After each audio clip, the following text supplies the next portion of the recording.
தமிழக அரசியலில் மீண்டும் ஒருமுறை சிபிஐ விவகாரம் பேசுபொருளாகி வருகிறது. கடந்த ஆட்சிக் காலத்தில் முன்னாள் முதல்வர் ஸ்டாலின் மீது சொன்ன மெட்ரோ ரயில் திட்ட ஒப்பந்தங்களில் முறைகேடு நடந்ததாக குற்றச்சாட்டுகளை முன்வைத்து அண்ணாமலை சிபிஐயிடம் புகார் அளித்திருந்தார். அதனைத் தொடர்ந்து தமிழகத்தில் சிபிஐ விசாரணை நடத்துவதற்கு வழங்கப்பட்டிருந்த பொது அனுமதியை 2023 ஜூன் 14ஆம் தேதி அப்போதைய திமுக அரசு திரும்பப் பெற்றது.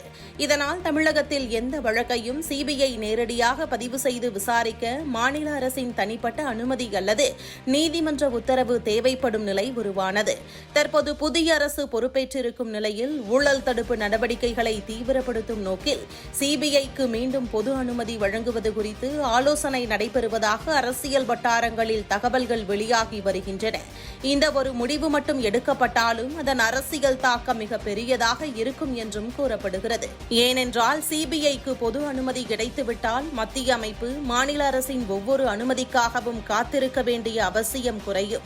ஏற்கனவே பெறப்பட்ட புகார்கள், ஆவணங்கள், ஒப்பந்தங்கள், நிதி பரிமாற்றங்கள் போன்றவற்றை அடிப்படையாக வைத்து தொடக்கநிலை விசாரணைகளை மேற்கொள்ளும் வாய்ப்பு அதிகரிக்கும்.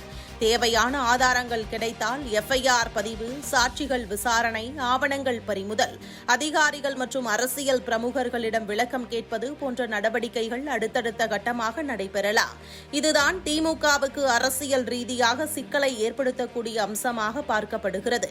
காரணம், கடந்த ஆட்சியில் எதிர்க்கட்சிகள் பல்வேறு திட்டங்கள் மற்றும் ஒப்பந்தங்கள் குறித்து தொடர்ந்து கேள்விகளை எழுப்பியிருந்தன. அவை அனைத்தும் தற்போது மீண்டும் வெளிச்சத்திற்கு வரக்கூடும் என்ற அச்சம் கட்சிக்குள் இருப்பதாக அரசியல் விமர்சகர்கள் கூறுகின்றனர். குறிப்பாக மெட்ரோ ரயில் ஒப்பந்தம், அரசின் பெரிய அளவிலான கட்டுமான திட்டங்கள், டெண்டர்கள், கழகங்கள் தொடர்பான முடிவுகள் போன்றவை மீண்டும் விவாதத்திற்கு வர வாய்ப்பு இருப்பதாகவும் பேசப்படுகிறது. மேலும் சிபிஐ விசாரணை தொடங்கியதாக ஒரு தகவல் வெளியானாலே அது அரசியல் ரீதியாக பெரும் தாக்கத்தை ஏற்படுத்தும். விசாரணை முடிவில் குற்றம் நிரூபிக்கப்படுகிறதா இல்லையா என்பது வேறு விஷயம். ஆனால் விசாரணை என்ற வார்த்தையே பொதுமக்கள் மத்தியில் சந்தேகத்தை உருவாக்கும். அதனால் எதிர்க்கட்சியாக இருக்கும் திமுக தொடர்ந்து விளக்கமளிக்க வேண்டிய சூழ்நிலைக்கு தள்ளப்படலாம்.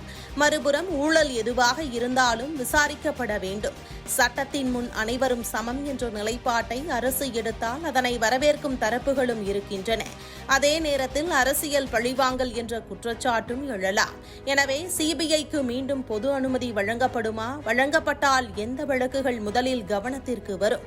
அதன் அரசியல் தாக்கம் என்ன என்பது அடுத்த சில வாரங்களில் தமிழக அரசியலின் முக்கிய விவாதமாக மாறக்கூடும். ஒரு கையெழுத்து, ஒரு அரசாணை, ஆனால் அதன் விளைவுகள் தமிழக அரசியலை பல மாதங்கள் அதிர வைக்கக்கூடியதாக இருக்கும் என அரசியல் வட்டாரங்கள் உற்றுநோக்கி வருகின்றன.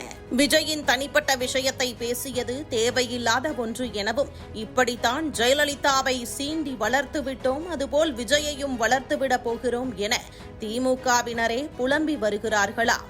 மொத்தத்தில் உதயநிதி தரப்பிற்கும் இனி தினமும் அதிரடி மூலம் பதிலடி கொடுக்க போகிறது தாவேகா.